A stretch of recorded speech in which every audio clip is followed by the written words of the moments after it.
الله أكبر الله أكبر الله أكبر الله أكبر أشهد أن لا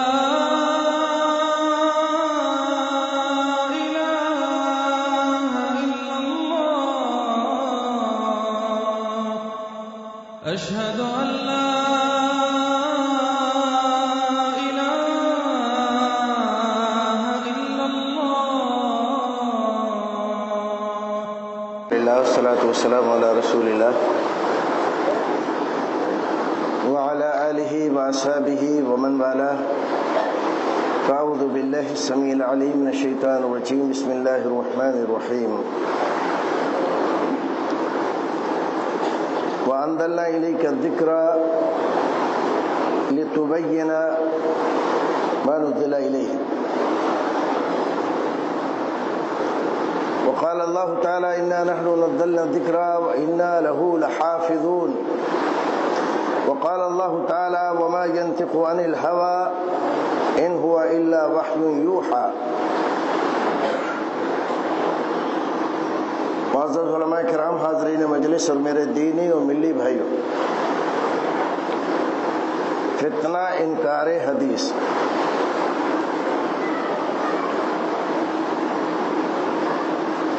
آج ہمارے زمانے میں دوبارہ اس فتنے میں جو تقریباً مر چکا تھا، پڑوسی ملک سے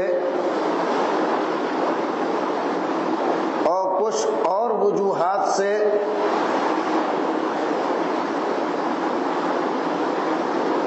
کچھ ایسے اسباب مہیا ہوئے ہیں کہ یہ فتنہ دوبارہ سر ابھار رہا ہے۔ ہر زمانے میں اس فتنے کا شکار وہ لوگ ہوتے ہیں جو علم میں کچے ہوتے، قلیل العلم۔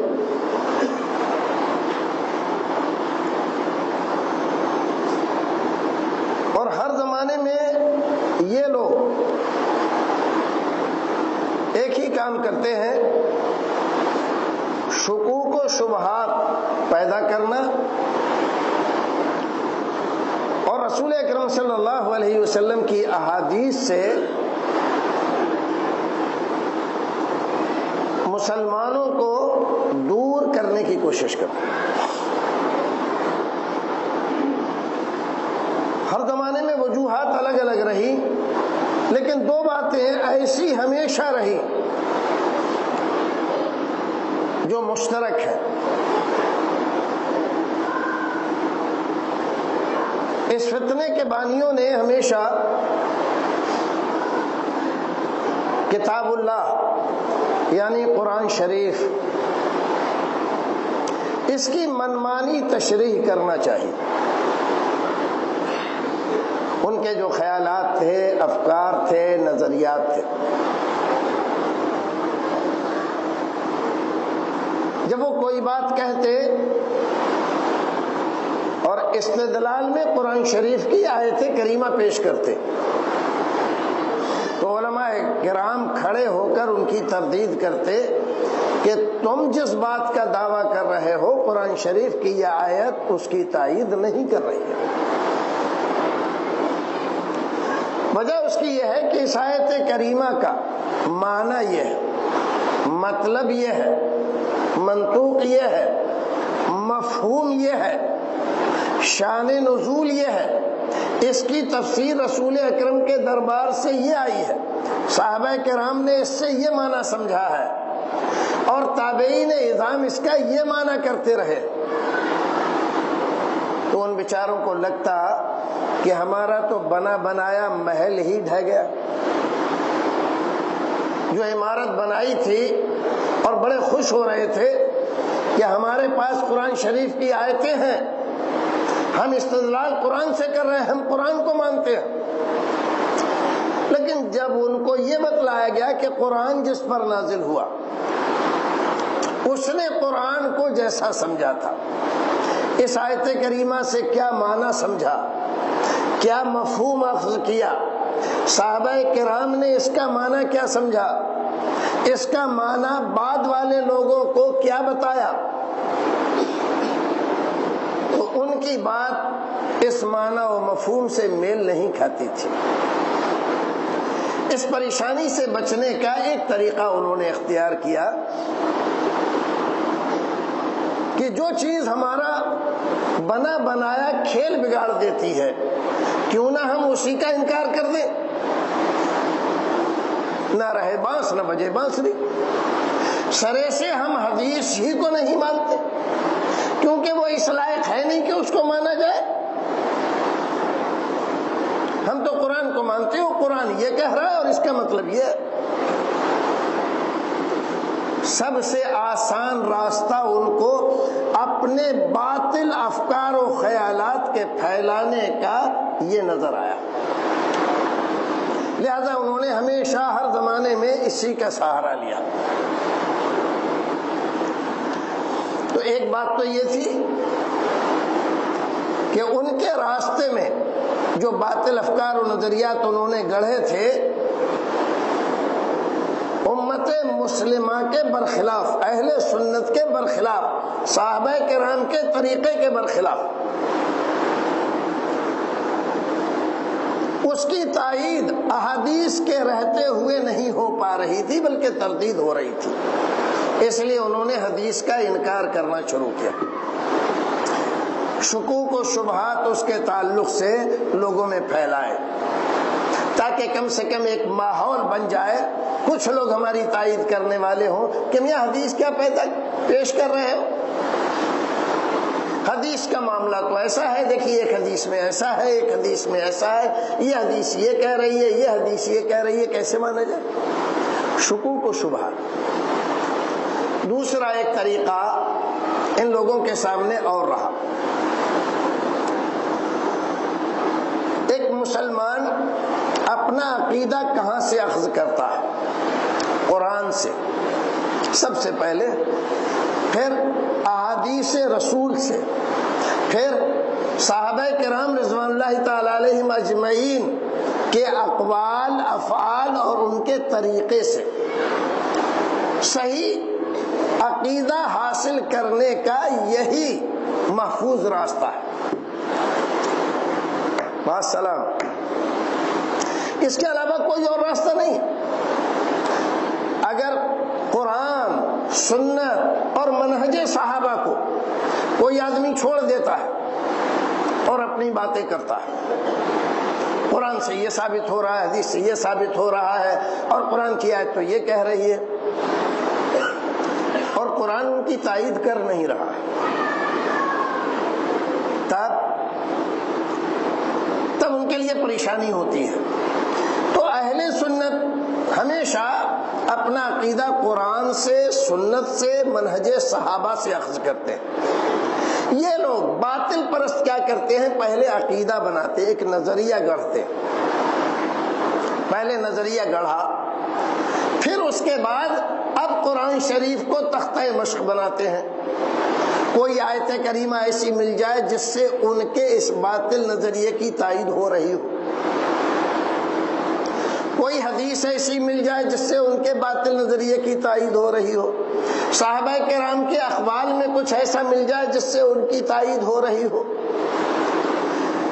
تو جب وہ یہ دیکھتے ہیں کہ حدیث سے بڑا مشکل ہے اپنی تائید کروانا، تو پھر حدیث میں شکوک و شبہات پیدا کر کے اس سے پیچھا چھڑانے کی کوشش کرتے ہیں۔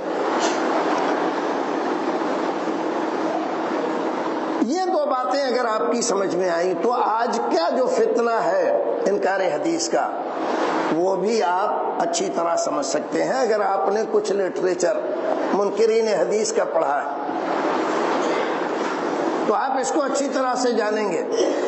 نماز، صلاۃ، روزہ، صوم، زکوٰۃ، حج، اس کا ایک معنی ہے، ایک مفہوم ہے، اس کا ایک طریقہ ہے جو تواتر کے ساتھ رسول اکرم سے چلا آ رہا ہے۔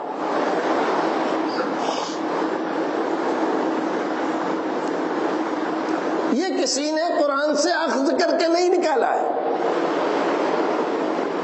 نماز 5 وقت کی فرض ہے، اس کو کسی فقیہ نے قرآن سے اخذ کر کے استدلال کر کے نہیں نکالا ہے۔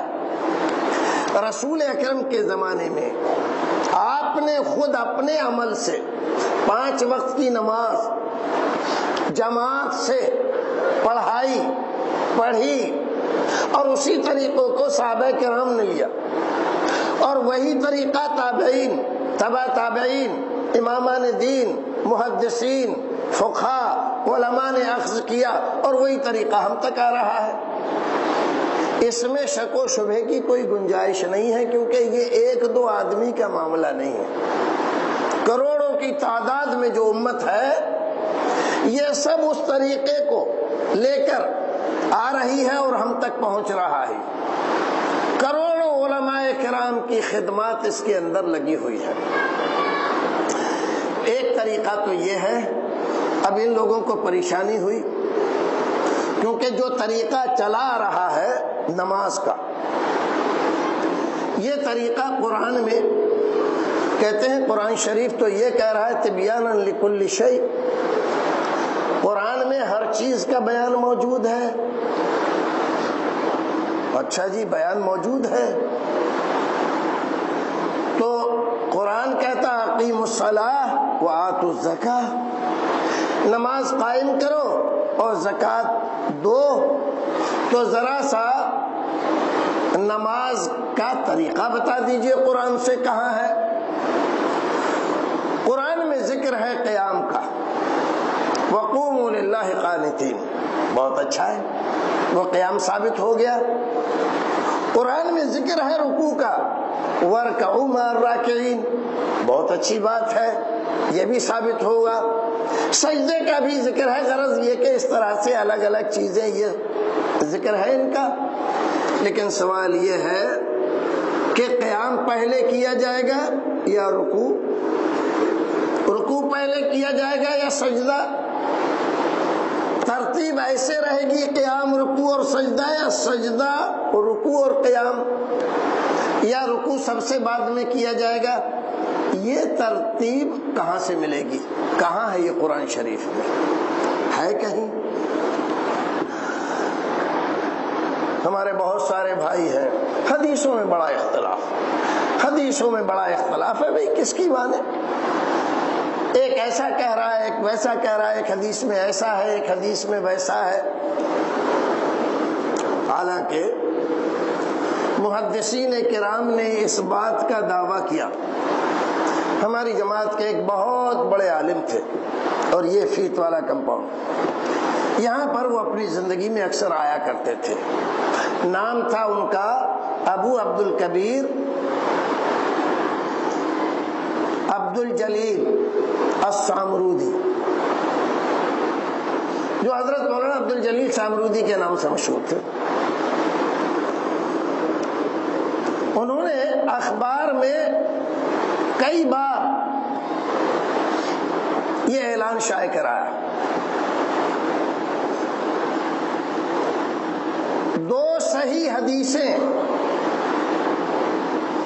پورے ذخیرہ حدیث میں، ایک درجے کی 2 صحیح حدیثیں آپس میں ٹکراتی نہیں ہیں،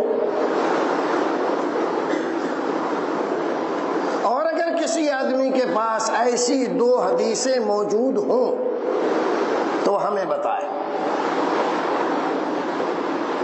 ہمیں بتائے، ہم اس کا تعارض اور اس کا تخالف، جو ایک دوسرے کی مخالف ہیں، ہم اس کو بتلائیں گے کہ یہ مخالف نہیں ہے بلکہ ایک دوسرے کی موافق ہیں۔ پورے ذخیرہ حدیث میں کوئی 2 حدیثیں ایسی نہیں پائی جاتی۔ یہ الگ بات ہے کہ ایک حدیث اعلیٰ درجے کی صحیح ہے اور ایک ضعیف ہے، یا ایک حدیث موضوع ہے اور یہ صحیح حدیث کی مخالفت کر رہی ہو، تو یہ ہو سکتا ہے۔ لیکن دو صحیح درجے کی حدیثیں ہو اور آپس میں مخالف ہو، ایسا ہرگز نہیں ہے۔ کیوں؟ قرآن شریف نے ایک جگہ فرمایا لو کان من عند غیر اللہ لوجدوا فیہ اختلافا کثیرا، اگر یہ قرآن اللہ کے علاوہ کسی اور کی طرف سے ہوتا تو اس قرآن میں تم بہت زیادہ اختلاف پاتے۔ ایسے ہی حدیث کا معاملہ ہے، جہاں سے قرآن آیا ہے وہیں سے حدیث آئی ہے۔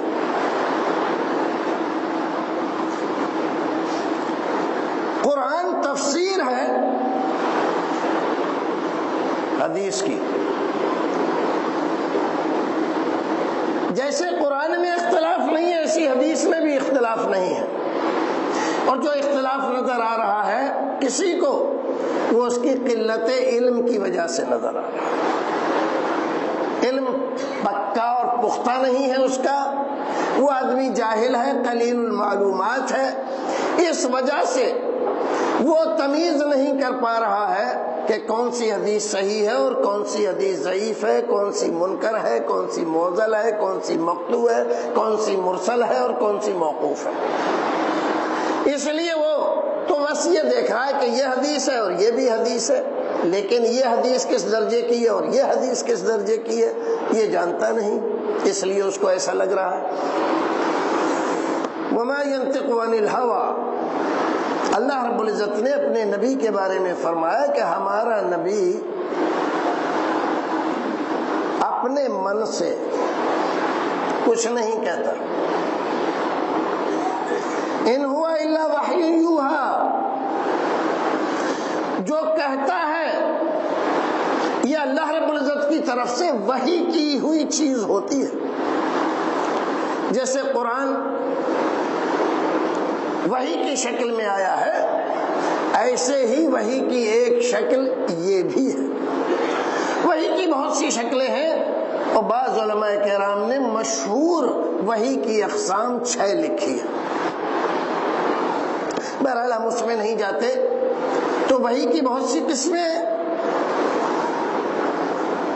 نہیں، وحی کی تو ایک ہی قسم ہے، اور وہ یہ ہے کہ حضرت جبریل لاتے ہیں اور رسول اکرم کو سنا دیتے ہیں۔ یہ ایک قسم ہے جس کے ذریعے سے اللہ رب العزت نے قرآن نازل فرمایا۔ اب قرآن شریف میں خود اس بات کی گواہی موجود ہے کہ اس وحی کے علاوہ بھی کچھ اور ذرائع ہیں جو نبی اکرم صلی اللہ علیہ وسلم تک اللہ رب العزت بھیجتا ہے اور دین کی باتیں بتاتا ہے۔ قرآن شریف میں ہے منم با کہا قال نبانی العلیم الخبیر، ایک بڑا واقعہ ہے، ہم واقعے میں نہیں جاتے کیونکہ ہمارے پاس زیادہ وقت نہیں ہے۔ ازواج مطہرات میں سے ایک نے کہا کہ آپ کو کس نے بتلایا؟ منم با کہا تھا، قال نبانی العلیم الخبیر، یہ قرآن کی آیت ہے۔ لیکن ہم قرآن شریف میں ڈھونڈیں، تلاش کریں تو ہمیں کہیں بھی وہ چیز ملتی نہیں کہ اللہ رب العزت نے وہ کہاں بیان کیا۔ اس کا مطلب یہ ہے کہ کوئی اور ذریعہ بھی تھا جو قرآن شریف کے علاوہ رسول اکرم صلی اللہ علیہ وسلم کو حاصل تھا، جس کے ذریعے آپ دین کی تشریح کرتے تھے اور دین کی باتیں صحابہ کرام کو بتاتے تھے۔ پھر وَأَنزَلْنَا إِلَيْكَ الذِّكْرَ لِتُبَيِّنَ لِلنَّاسِ مَا نُزِّلَ إِلَيْهِمْ، قرآن شریف جس نے نازل کیا اس نے قرآن شریف کے لیے یہ بھی بتلا دیا کہ یہ قرآن شریف ایسا نہیں ہے کہ ہر ایک آدمی سمجھ لے ہر بات۔ قرآن اللہ رب العزت نے بہت آسان اتارا، لیکن ہر آدمی ہر بات سمجھ لے ایسا نہیں ہے، لیکن جو اس کے ضرورت کی چیزیں ہیں اکثر لوگ سمجھ لیں گے، ہدایت جس پر منحصر ہے، لیکن ہر چیز سمجھ لے ایسا نہیں ہے۔ حد تو یہ ہے کہ جن لوگوں کے سامنے قرآن نازل ہوا اہل زبان تھے، زمانہ ان کا تھا، حالات ان کے تھے، رسول ان کے زمانے میں موجود تھے، رسول کے ساتھ رہتے تھے، پھر بھی بعض آیتوں کے سمجھنے میں غلطی کر جاتے تھے۔ ایک صحابی اپنے ایک دوست کے پاس گئے،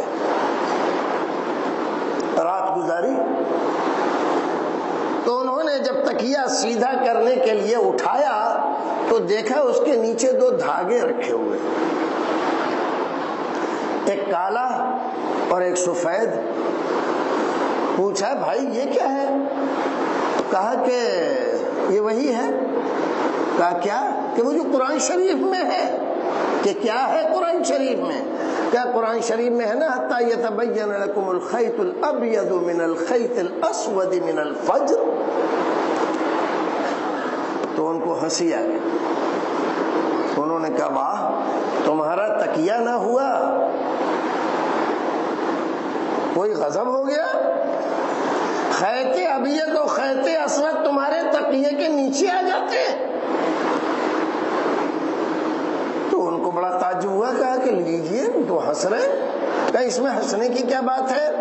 فرمایا ہنسنے کی بات یہ ہے بھائی صاحب کہ یہ خیط ابیض، خیط کہتے ہیں عربی میں دھاگے، اور ابیض کے معنی سفید، یہ سفید دھاگا وہ دھاگا نہیں ہے جو تم نے اس کے نیچے رکھا ہوا ہے، یہ دھاگا وہ ہے جو فجر میں، صبح صادق میں کالی دھاری ایک نمودار ہوتی ہے پہلے اور اس کے نیچے ایک سفید دھاری نظر آتی ہے، یہ وہ دھاگا ہے۔ یہ خیط ابیض اور خیط اسود وہ ہے جس سے فجر نمودار ہوتی ہے، وہ آسمان کے کنارے میں، افق میں، تمہارے تکیے کے نیچے نہیں۔ کیا پتا چلا کہ قرآن شریف کو اہل زبان، خالص عربی، رسول اکرم کے زمانے میں آپ کے تربیت یافتہ بھی محض ڈکشنری کی بنیاد پر نہیں سمجھ سکتے۔ آج کل کے لوگ، یہ ہمارے منکرین حدیث، یہ لوگ ڈکشنری سے قرآن شریف سمجھنے کی کوشش کر رہے ہیں۔ ذرا بتائیں آپ، آج تک کوئی آدمی ڈکشنری کی بنیاد پر ڈاکٹر بنا؟ ڈاکٹری میں جن دواؤں کی اصطلاحات کی ضرورت ہوتی ہے ڈکشنری میں سب موجود رہتی ہیں، لیکن کسی نے ڈکشنری لے کر اور طب کی کتابوں کے ان معانی کو جان کر دعویٰ کیا کہ میں ڈاکٹر ہوں، اور ڈکشنری کی بنیاد پر کوئی انجینئر بنا، کوئی سائنٹسٹ بنا؟ کوئی نہیں بن رہا، کوئی وکیل، کوئی جج، کوئی نہیں بن رہا، لیکن عالم بن رہے ہیں۔ پاکستان میں ایک آدمی ہے رامدی نام کا، پلے درجے کا جاہل آدمی، علماء کو جاہل بتاتا ہے، کہتا ہے یہ سمجھا ہی نہیں قرآن۔ 1400 سال میں لوگ ایسے پیدا ہی نہیں ہوئے جو قرآن کو سمجھ پاتے، اسلام کو سمجھ پاتے، یہ آدمی پیدا ہوا۔ ڈکشنری کی بنیاد پر قرآن کو اور حدیث کو اور اسلام کو سمجھنے کا دعویٰ کر رہا۔ ایسا کیوں؟ ایسا اس لیے اگر کوئی ڈکشنری کی بنیاد پر ڈاکٹر بن کے علاج کرنے کے لیے نکلے گا نا تو سرکاری ڈنڈا اس کے پیچھے پیچھے ہوگا، جھولا چھاپ ڈاکٹروں کو پکڑ کے اندر کر دیا جائے۔ اور کوئی بغیر وکالت پڑھے وکیل بن کے اگر کھڑا ہوگا عدالت میں تو اس کو بھی پکڑ کے اندر کر دیا جائے گا۔ ایسے ہی سارے شعبوں کا معاملہ ہے، لیکن دین بیچارہ اس کا کوئی رکھوالا نہیں ہے۔ بدا الاسلام غریبا وسیعود کما بدا فطوبى للغرباء، کوئی اس کا پرسان حال نہیں ہے جیسے ایک پردیسی آدمی ہوتا ہے جس کو کوئی جانتا نہیں، جس کا کوئی ویلو نہیں سمجھتا، جس کی کوئی حیثیت نہیں آتا، وہ معاملہ اسلام کا ہے تو اسلام اپنے لوگوں سے زیادہ دکھ میں ہے دوسرے لوگوں کے مقابلے میں. یہ اسلام کے دوست بنے ہوئے ہیں جبکہ یہ سب سے بڑے دشمن ہیں. اگر خلافت اسلامیہ ہوتی، حکومت اسلامیہ ہوتی، تو ایسے سارے لوگوں کی جگہ کہاں تھی؟ جیل کی کال کوٹری، وہاں چکی پیس رہے ہوتے یہ لوگ. یہاں فقیہ بن کر احکام صادر نہیں کر رہے ہوتے. لیکن کیا کیا جائے، یہاں کوئی رکھوالا ہی نہیں دین کا، کوئی ان کو چپ کرانے والا نہیں، کچھ کہنے والا نہیں، بلکہ حکومت ان کے اشارے پہ، عہدے ان کے اشارے پر، مالدار ان کے پیچھے، کیونکہ یہ ان کے ارادوں، ان کی خواہشات کی تکمیل کے لیے بڑھ چڑھ کر کام کرتے ہیں. لہذا یہ سارے طبقات ان کے پیچھے ہیں. بہرحال ایک بات جو میں آپ سے کہنا چاہتا ہوں، اللہ رب العزت نے کتاب نازل کی اور ذمہ داری دی رسول اکرم کو. وَأَنزَلْنَا إِلَيْكَ الذِّكْرَ، یہ ذکر یعنی قرآن ہم نے آپ کے اوپر نازل فرمایا ہے. آپ کے اوپر کیوں؟ لِتُبَيِّنَ لِلنَّاسِ مَا نُزِّلَ إِلَيْهِمْ، تاکہ آپ اس کی تبیین، تشریح اور وضاحت کریں لوگوں کو کہ اللہ رب العزت نے اس میں کیا کہا ہے. اب اگر احادیث ذکر کی جائیں جس میں رسول اکرم نے قرآن شریف کی آیتیں پڑھ کر سنائیں اور صحابہ کرام بیچارے پریشان ہوئے اور آپ نے ان کی پریشانی محسوس کی اور پھر ان کو تسلی دی کہ اس کا یہ معنی نہیں جو تم سمجھے، بلکہ اس کا معنی یہ ہے، اور ان کو اطمینان ہوا. تو بہت وقت لگے گا، اس چیز کو چھوڑ دیتے ہیں. تو تشریح کا اختیار کس کو دیا اللہ رب العزت نے؟ رسول اکرم. وضاحت کی ذمہ داری کس کو دی؟ رسول اکرم. تشریح اور تفسیر کا حق کس کو دیا؟ رسول اکرم کو. آپ ذرا دیکھیں کتنا بڑا ظلم ہے، کتنی بڑی ناانصافی ہے. یہ لوگ منکرین حدیث ہر زمانے کے اس حق کو رسول اکرم سے چھین کر اور خود ہتھیانا چاہتے ہیں. بات سمجھ میں آ رہی کہ نہیں؟ اپنے طور پر قرآن کی تشریح کریں گے، حدیث کو نہیں مانیں گے. کیوں نہیں مانیں گے؟ کیونکہ وہ تشریح رسول کی ہے. قرآن کی آیتوں کی تشریح و تفسیر جو رسول نے بتائی وہ کہاں ہے؟ احادیث میں. لہذا وہ نہیں مانیں گے، وہ معتبر نہیں ہے. پھر ہم جو کہہ رہے ہیں وہ معتبر مانی جائے. آپ کون ہو بھائی؟ آپ کی حیثیت کیا ہے؟ آپ کی کیا حیثیت ہے؟ آپ رسول ہیں؟ نہیں. نبی ہیں؟ نہیں. صحابی ہیں؟ نہیں. عالم ہیں؟ عالم بھی نہیں. عربی جانتے ہیں؟ نہیں.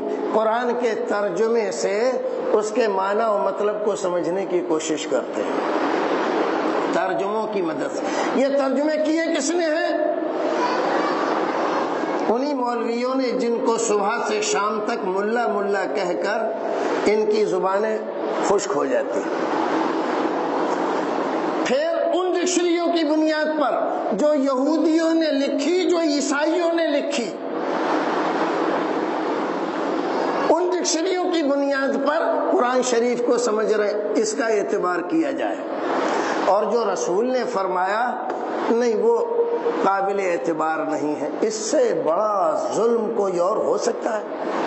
یہ سب سے بڑی ناانصافی، سب سے بڑا ظلم ہے. اور اگر آپ اس مسئلے کو، فتنہ انکار حدیث کو سمجھنا چاہتے ہیں تو یہ نقطہ سب سے بڑی اہمیت رکھتا ہے کہ جو لوگ انکار حدیث کر رہے ہیں یہ اصل میں رسول اکرم سے قرآن کی تشریح کا اختیار چھین کر خود اس مقام پر بیٹھنے کی کوشش کر رہے ہیں کہ یہ مقام ہمیں ملنا چاہیے، رسول کو یہ مقام حاصل نہیں ہونا چاہیے. بات آگے لے کر چلتے ہیں. ایک آیت کریمہ پیش کی تھی ہم نے, انا نحن نزلنا الذکر وَإِنَّا لَهُ لَحَافِظُونَ. بعض علماء کرام نے اس آیت کریمہ کے ضمن میں انکار حدیث کے فتنے پر کافی کچھ لکھا ہے. میں چاہتا ہوں کہ بہت ساری باتیں تو نہیں لیکن ایک بات تو بتاتا ہی چلو. اِنَّا نَحْنُ نَزَّلْنَا الذِّكْرَ, ہم نے ذکر کو, ذکر یعنی قرآن, ہم نے قرآن کو نازل کیا ہے. وَإِنَّا لَهُ لَحَافِظُونَ, اور ہم ہی اس کی حفاظت کرنے والے ہیں. یہ کون کہہ رہا ہے؟ اللہ رب العزت. کیا حفاظت کرنے والے ہیں؟ اس سے مراد کیا ہے؟ صرف الفاظ محفوظ رکھے گا اللہ رب العزت, یا اس کے معانی بھی محفوظ رہیں گے؟ غور کرنے کا مقام ہے, تھوڑا توجہ دینے کی ضرورت ہے. قرآن کو اللہ رب العزت محفوظ رکھے گا, یہ اس نے ذمہ داری اپنی لی ہے. تو اس سے مراد کیا ہے؟ صرف الفاظ محفوظ رہیں گے قرآن کے, یا معانی و مطالب بھی محفوظ رہیں گے؟ ظاہر ہے کہ معانی الفاظ کے تابع ہوتے ہیں, بغیر معانی اور مطالب کے الفاظ کی کوئی حیثیت ہی نہیں ہوتی. اس کا مطلب یہ ہے کہ معانی بھی محفوظ رکھے گا. معانی کی تعین کون کرے گا؟ یہ کون کہے گا کہ اس کا معنی یہ ہے, اس کا مطلب یہ ہے؟ یہ ذمہ داری کس کی ہے؟ یہ متعین کون کرے گا؟ تو یہ اللہ کے رسول ہی کریں گے. لِتُبَيِّنَ لِلنَّاسِ. تو اللہ رب العزت نے گویا کہ اس آیت کریمہ میں یہ کہا کہ میں اس قرآن کو نازل کر رہا ہوں, اس کے الفاظ بھی محفوظ اور اس کے معنی بھی اپنے رسول کی تشریح کی شکل میں محفوظ رکھوں گا.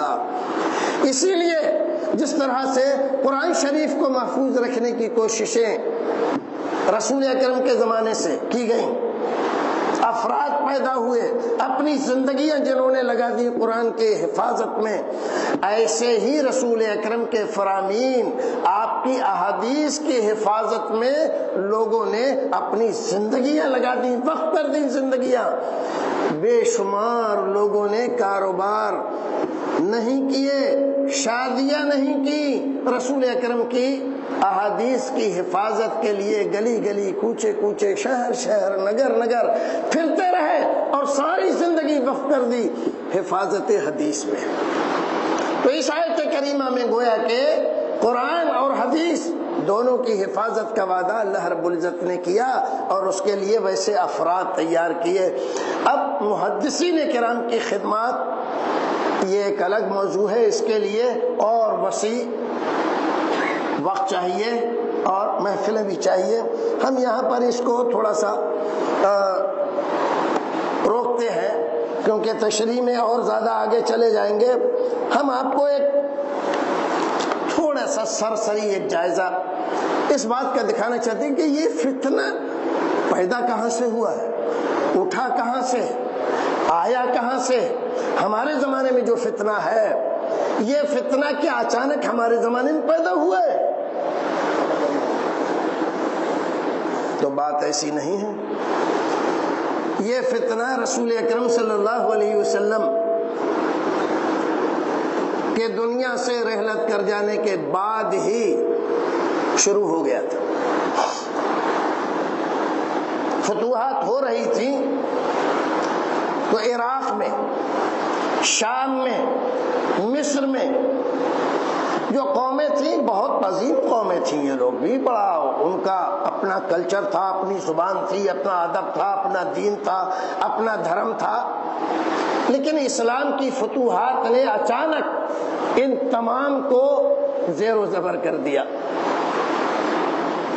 بیچارے بوکھلا گئے کچھ دنوں کے لیے, تو ان کو سمجھ میں نہیں آ رہا تھا کیا کریں.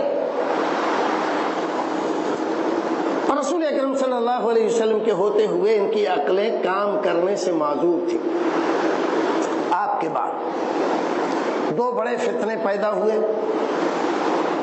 ایک مدعیان نبوت کے فتنے, اور ایک مرتدین اور ایک مانعین زکوٰۃ، 3 بڑے فتنے، اور ان کو حضرت ابوبکر صدیق نے اپنی حکمت عملی سے، اللہ کے بھروسے اور رسول اکرم کی سنت پر چل کر دبانے میں کامیابی حاصل کی، اور اس طرح حضرت عمر فاروق کے لیے میدان بالکل صاف کر دیا، جس کی وجہ سے حضرت عمر فاروق کی فتوحات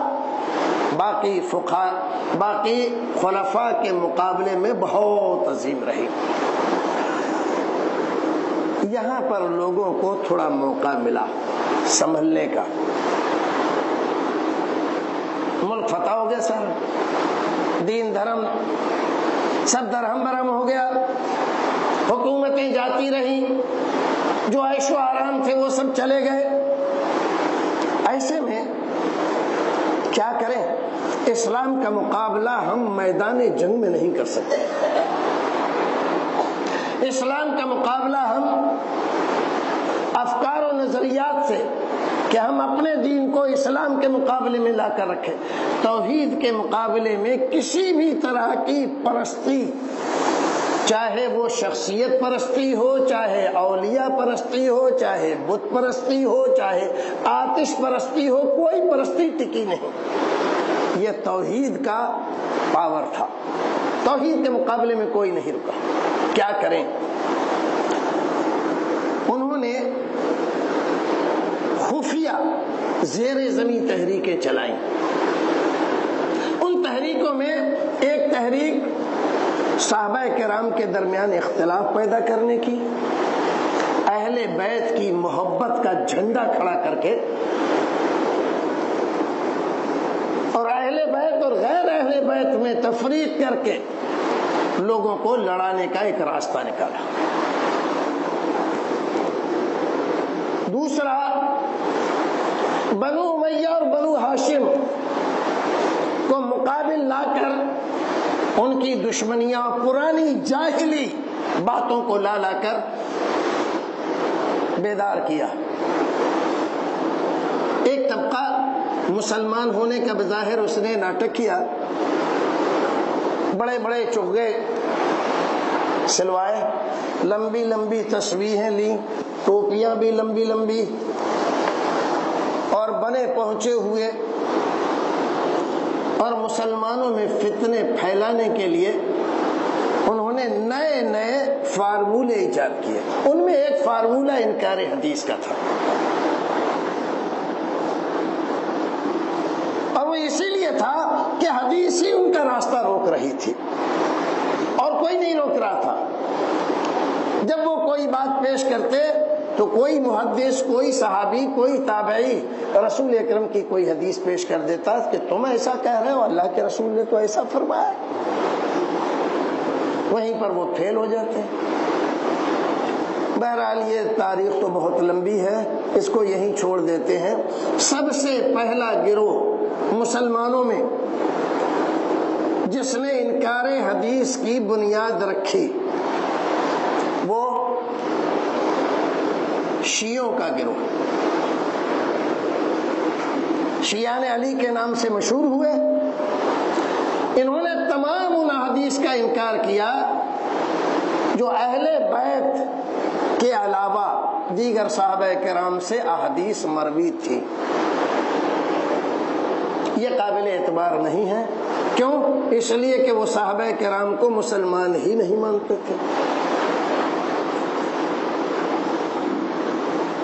یہ پہلا گروہ تھا جس نے انکار حدیث کا فتنہ کھڑا کیا۔ بہت بڑا رول ہے ان کا، اور پوری تاریخ انکار حدیث کس کس طرح ان لوگوں نے اس کو بڑھاوا دیا اور پانی پلایا، پورا ایک محاضرہ اس عنوان پر کیا جا سکتا ہے۔ دوسرا گروہ بالکل ان سے ملا ہوا ہی خوارج کا پیدا ہوا۔ خوارج نے ان کے اپنے نظریات اور خیالات تھے، ان نظریات کے جو بھی احادیث ٹکراتی تھی ان کا انکار کیا۔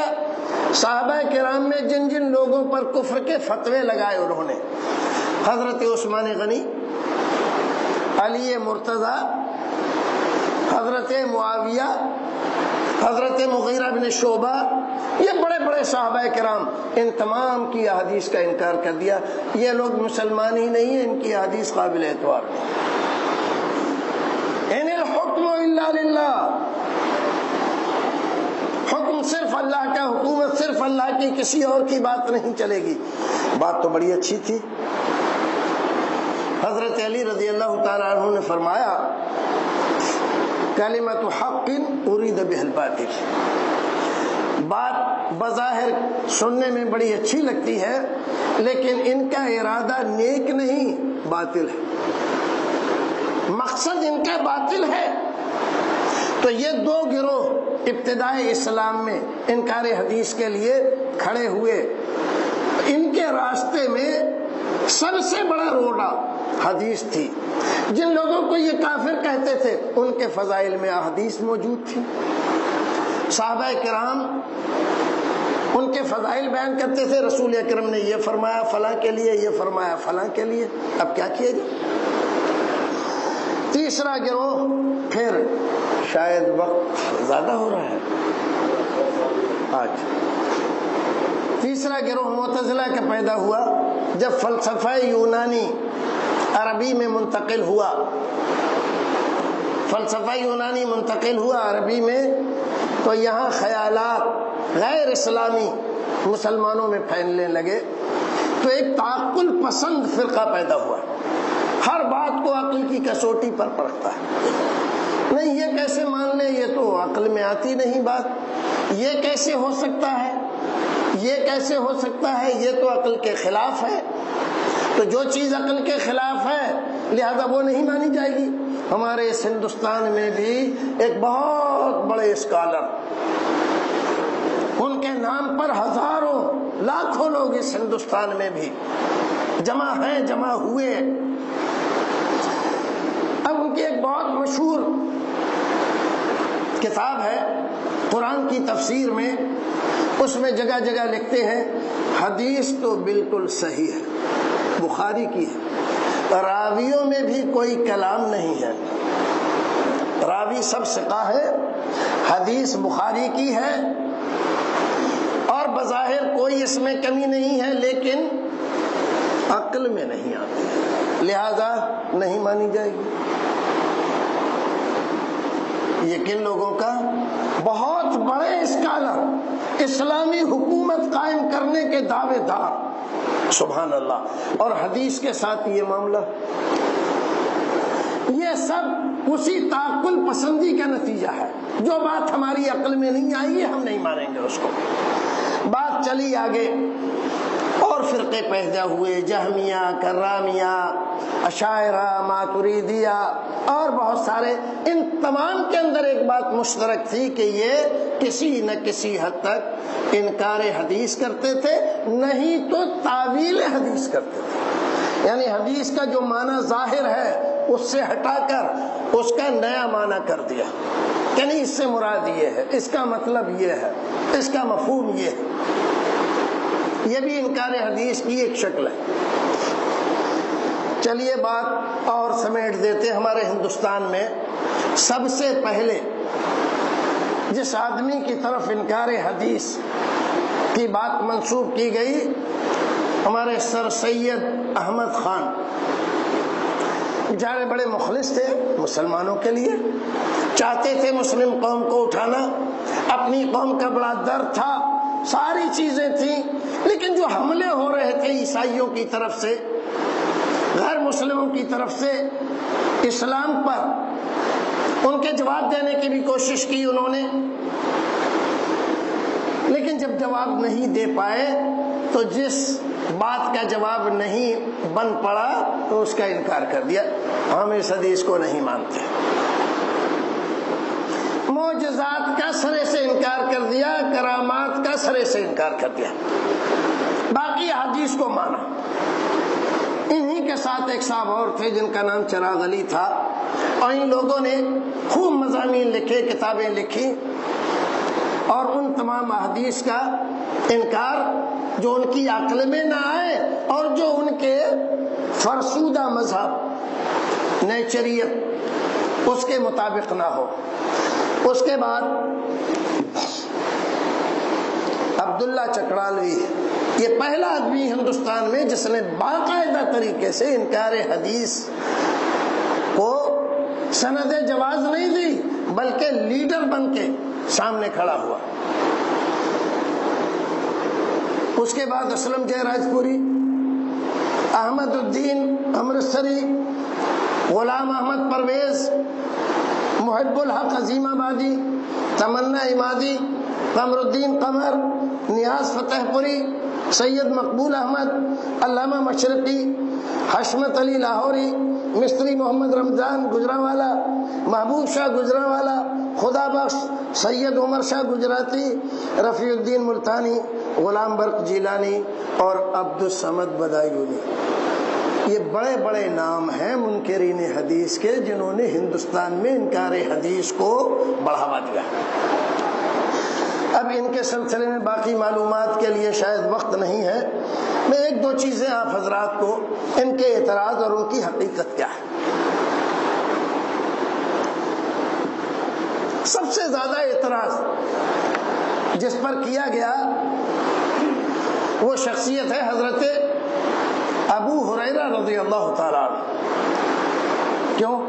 اس لیے کہ حدیث کے سب سے بڑے راوی ہیں، سب سے بڑے راوی، تو لہذا ان کو سب سے پہلے کنڈم کرو۔ آج بھی آپ دیکھیں انکار حدیث میں لگے ہوئے لوگ سب سے پہلے اعتراض کس پہ کریں گے؟ ابو ہریرہ پر، حضرت امام بخاری اور بخاری شریف پر، اور کتابوں پر نہیں، کیونکہ یہ اعلیٰ درجے کے لوگ ہیں، اعلیٰ پائے کے۔ جب یہی کنڈم ہو جائیں گے تو باقی چیزیں تو اپنے آپ کنڈم ہو جائیں گی، اس لیے انتخاب کیا حضرت ابو ہریرہ کا۔ حضرت ابو ہریرہ رضی اللہ تعالیٰ عنہ رسول اکرم کی رحلت سے تقریباً 3 سال پہلے مسلمان ہوئے۔ اتنی زیادہ حدیثیں ان کو کہاں سے مل گئیں؟ ابو بکر کی اتنی حدیثیں نہیں ہیں، عمر کی اتنی حدیثیں نہیں ہیں، علی کی اتنی حدیثیں نہیں ہیں، ان کے پاس اتنی حدیثیں کہاں سے آ گئیں؟ اور اس طرح کے اتنے شکوک و شبہات پیدا کیے کہ ایک شور ہو گیا سارے عالم اسلام میں حضرت ابو ہریرہ کے خلاف ماحول بنانے میں۔ ایک کتاب مصر میں لکھی گئی حضرت ابو ہریرہ کے خلاف۔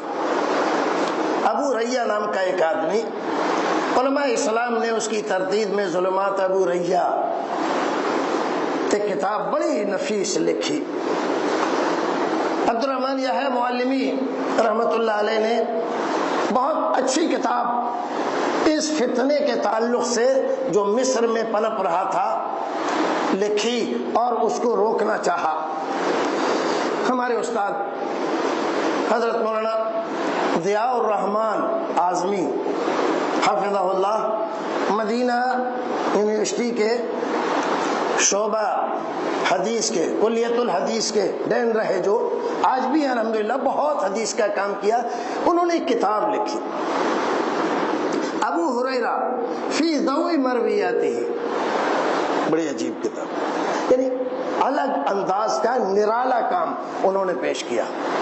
مطلب حضرت ابو ہریرہ پر اعتراض کرنے والے اور وہ احادیث انہوں نے چنی جن جن احادیث پر اعتراض کیا، ابو ہریرہ کی حدیث ہے اور یہ اس لیے ایسا ہے، اس میں ایسا ہے، اس میں ایسا ہے، انہوں نے کیا کیا؟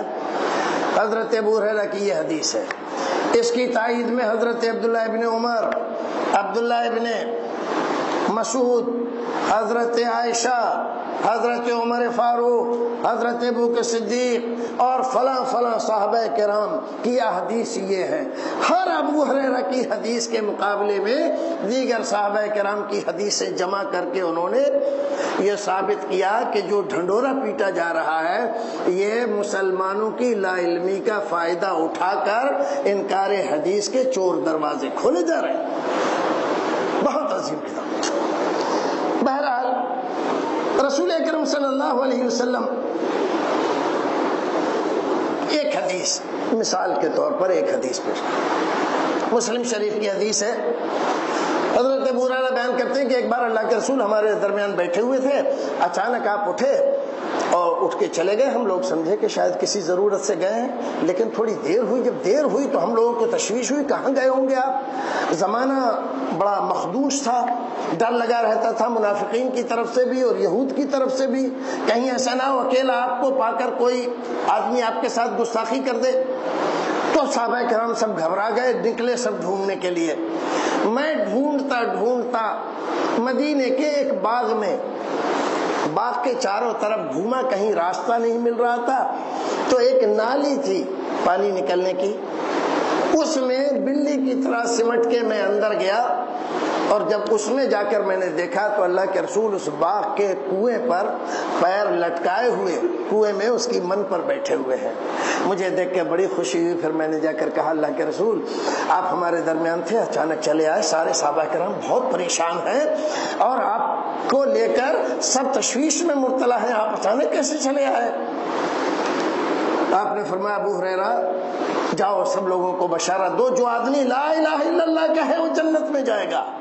حضرت ابو ہریرہ تو خوشی سے مست ہو گئے، نکلے باغ سے، نکلے ویسے اس میں جا رہے تھے کہ لوگوں کو ہم اکٹھا کر کے بتائیں گے، اچانک حضرت عمر مل گئے۔ ابو ہریرہ کہاں گئے تھے؟ کہا کہ سنو سنو بڑی خوشخبری ہے۔ کیا؟ اللہ کے رسول نے فرمایا ہے کہ جو آدمی لا الہ الا اللہ کہے گا اور دل سے اطمینان کر کے، دل کے پورے یقین کے ساتھ لا الہ الا اللہ کہے گا تو وہ آدمی جنت میں جائے گا۔ حضرت ابو ہریرہ رضی اللہ تعالیٰ عنہ تو بڑی خوشی میں کہہ رہے تھے، حضرت عمر نے ان کے سینے پہ ایک ہتھی ماری، بیچارے حضرت ابو ہریرہ گر گئے۔ اب یہ منکرین حدیث کیا کہتے ہیں؟ حضرت ایک آدمی ہمارے یہاں غلام برق جیلانی، اس نے کتاب لکھی تو اسلام، اس میں لکھتا ہے کہ حضرت عمر نے تھپڑ مارا، حالانکہ حدیث میں کہیں تھپڑ کا لفظ نہیں ہے، نہ کوئی موقع ہے نہ موضوع ہے۔ تھپڑ مارا اور پھر بھی باز نہیں آئے، یوں لکھتا ہے کہ پھر بھی باز نہیں آئے، حالانکہ انہوں نے سینے پر ان کے ہاتھ مارا اور کہا کہ چلو، مطلب جہاں سے آئے ہو وہیں لے کر مجھ کو بھی چلو اللہ کے رسول کے ساتھ۔ یہ لے کر آئے اللہ کے رسول کے پاس، جب پہنچے حضرت ابو ہریرہ نے شکایت کی ایسا ایسا ہے اللہ کے رسول، تو انہوں نے کہا کیوں مارا تم نے ان کو؟ تو کہا اللہ کے رسول یہ ایسی ایسی بات بتا رہے تھے، آپ نے کہا ہے؟ کہا کہ ہاں میں نے کہا ہے۔ کہا کہ اللہ کے رسول چھوڑیے، لوگوں کو عمل کرنے دیجئے، ورنہ اسی پر بھروسہ کر کے یہ بیٹھ رہیں گے کہ لا الہ الا اللہ تو ہم نے پڑھ لیا، جنت میں تو چلے ہی جائیں گے۔ اللہ کے رسول نے کہا کہ ٹھیک ہے چھوڑ دو۔ کہتے ہیں دیکھیے اب اعتراض حضرت ابو ہریرہ پر، حدیث کے لیے پٹے اور پھر بھی مانے نہیں، مطلب حضرت عمر حدیث بیان نہیں کرنے دیتے تھے، یہ سراسر الزام ان پہ۔ پھر اللہ کے رسول، یہ حدیث کیسے صحیح ہو سکتی ہے؟ کیوں بھائی صحیح کیوں نہیں ہو سکتی؟ ایک ذرا سی بات پر اتنا بڑا اجر کہ جنت میں جائے گا جو لا الہ الا اللہ کہے گا، پہلا اعتراض۔ دوسرا اعتراض، یہاں پر رسول اکرم نے حضرت عمر کی بات مان لی، نبی کی بات ختم ہو گئی، عمر کی بات چل رہی ہے۔ اس حدیث سے تو یہ ثابت ہوتا ہے۔ کتنا بڑا اعتراض۔ ہمارے بعض بھائی کہتے ہیں کہ ہاں بات تو صحیح ہے، اور بات تو اللہ کے رسول کی چلنی چاہیے تھی، لیکن حضرت عمر نے کہا کہ ایسا مت کیجئے تو آپ نے کہہ دیا ٹھیک ہے چھوڑو تو رہنے دو۔ یہ حدیث کیسے صحیح ہو سکتی ہے؟ بھائیو جو الفاظ ہیں اس میں من یشہد ان لا الہ الا اللہ مستیقنا بہا قلبہ فبشرہ بالجنہ، قرآن شریف میں اگر ہم دیکھیں تو ہمیں ملتا ہے ان الذین قالوا ربنا اللہ، ان الذین قالوا ربنا اللہ ثم استقاموا تتنزل علیہم الملائکہ الا تخافوا ولا تحزنوا وابشروا بالجنہ۔ اللہ اکبر اللہ اکبر، کیسا عظیم رب ہے، اپنے رسول کی تائید اپنے قرآن میں نازل فرمائے۔ اگر یہ حدیث اعتراض والی ہے اور نہیں ہونی چاہیے تھی، ذرا سے عمل پہ اتنا بڑا ثواب جنت، تو یہ آیت کریمہ کیا کہہ رہی ہے؟ ان الذین قالوا ربنا اللہ، جنہوں نے کہا ہمارا رب اللہ ہے، ثم استقاموا، اور پھر اس پہ ڈٹے رہے۔ حدیث نے کہا مستیقنا بہا قلبہ، ان کا دل اس پر مطمئن ہے، تتنزل علیہم الملائکہ اللہ تخافوا ولا تحزنوا وابشروا بالجنہ. یہ جنت کی بشارت تو یہ بھی دے رہی. یہاں نہ نماز ہے، نہ روزہ ہے، نہ حج ہے، نہ زکوٰۃ ہے، نہ کوئی اور چیز ہے، صرف ان الذین قالوا ربنا اللہ ہی تو ہے. اور کیا ہے؟ اس حدیث پر آپ کو اعتراض ہے. اس آیت کریمہ کے بارے میں کیا کہیں گے آپ؟ تو اس آیت کریمہ کو بھی نہ مانا جائے، کیونکہ یہ آیت کریمہ بھی وہی کہہ رہی ہے. حضرت رسول اکرم کے پاس حضرت عمر اور حضرت ابو ہریرہ پہنچے، اور حضرت عمر کی بات رسول اکرم نے تسلیم کر لی. اس پر بہت بڑا اعتراض کر دیا آپ نے. میں کہتا ہوں ذرا دیکھیے، آپ قرآن شریف کو دیکھیے. قرآن شریف میں اللہ رب العزت کئی پہلو سے اس بات کو سمجھانا چاہتا ہے. پہلی بات،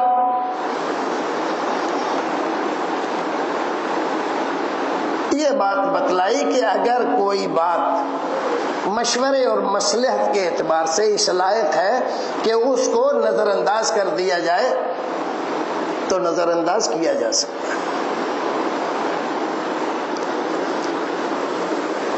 اگر اس سے غلط فہمی ہو رہی ہے، اس غلط فہمی کو دور کر دیا جائے. پھر رسول اکرم صلی اللہ علیہ وسلم سے پوچھا گیا کہ آپ نے ایسا ایسا کہا ہے؟ کہا کہ ہم نے کہا ہے. کہا کہ ایسا نہیں کہنا چاہیے، ایسا کہیں گے تو لوگ بھروسہ کر کے بیٹھ جائیں گے. اللہ تعالیٰ حضرت موسیٰ علیہ السلام سے وَمَا تِلْكَ بِيَمِينِكَ يَا مُوسَىٰ قَالَ هِيَ عَصَايَ أَتَوَكَّلُ عَلَيْهَا وَأَحُشُّ بِهَا عَلَىٰ غَنَمِي وَلِيَ فِيهَا مَآرِبُ أُخْرَىٰ. سوال کرتے ہیں کہ اللہ کے رسول کو معلوم نہیں تھا کہ لوگ بھروسہ کر کے بیٹھ جائیں گے؟ حضرت عمر نے بتایا تو آپ کو پتہ چلا. ہم آپ سے پوچھتے ہیں کہ اللہ تعالیٰ کو پتہ نہیں تھا موسیٰ کے ہاتھ میں کیا ہے؟ معلوم تھا کہ نہیں تھا؟ معلوم تھا. پھر کیوں پوچھا؟ وَمَا تِلْكَ بِيَمِينِكَ يَا مُوسَىٰ، موسیٰ تمہارے دائیں ہاتھ میں کیا ہے؟ کیوں پوچھا؟ کوئی مصلحت رہی ہوگی نا. جو مصلحت آپ کو یہاں نظر آ رہی ہے، یہ قرآن ہے نا، قرآن کو تو آپ مانتے، اس پہ تو اعتراض نہیں نا آپ کو. تو یہی مصلحت اگر آپ حدیث میں بھی ڈھونڈ لیں، تلاش کر لیں، اس پر مطمئن ہو جائیں تو کیا حرج ہے آپ کو. پھر حضرت موسیٰ علیہ السلام اور حضرت خضر کا ذکر کیا. اقتلت نفسا زکیۃ بغیر نفس لقد جئت شیئا نکرا. جب ایک بچے کو راستے سے پکڑ کے حضرت خضر نے اس کو قتل کر دیا تو حضرت موسیٰ نے کہا ارے یہ کیا کیا آپ نے؟ اقتلت نفسا زکیۃ، ایک بے قصور اچھے خاصے بچے کو آپ نے قتل کر دیا. کیا فرمایا؟ فرمایا وَأَمَّا الْغُلَامُ فَكَانَ أَبْوَاهُ مُؤْمِنِينَ فَخَشِينَا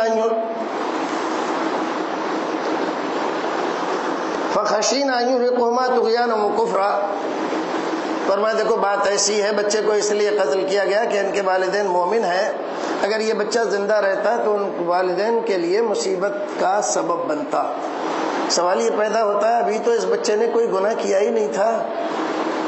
گناہ سے پہلے، جرم سے پہلے سزا کا کیا مطلب ہوتا ہے؟ کیوں بھی؟ اس کا کیا جواب ہے؟ ہے کوئی جواب؟ کوئی جواب نہیں ہے. انکار کر دیں گے، قرآن کو نہیں مانیں گے. وہی سارے شکوک و شبہات یہاں پیدا کریں گے آپ، یہاں تو نہیں کرتے. آپ دیکھیے حدیث رسول اپنی جگہ پر صحیح ہے، درست ہے، اس میں کوئی شک و شبہ نہیں ہے. محض شیطانی وسوسہ ہے. یہودیوں نصرانیوں کے پھیلائے ہوئے شکوک و شبہات جس کا جواب یہ نہیں دے پاتے ہیں، اس سے متاثر ہو کر انکار حدیث پر کمر باندھے بیٹھے ہوئے ہیں.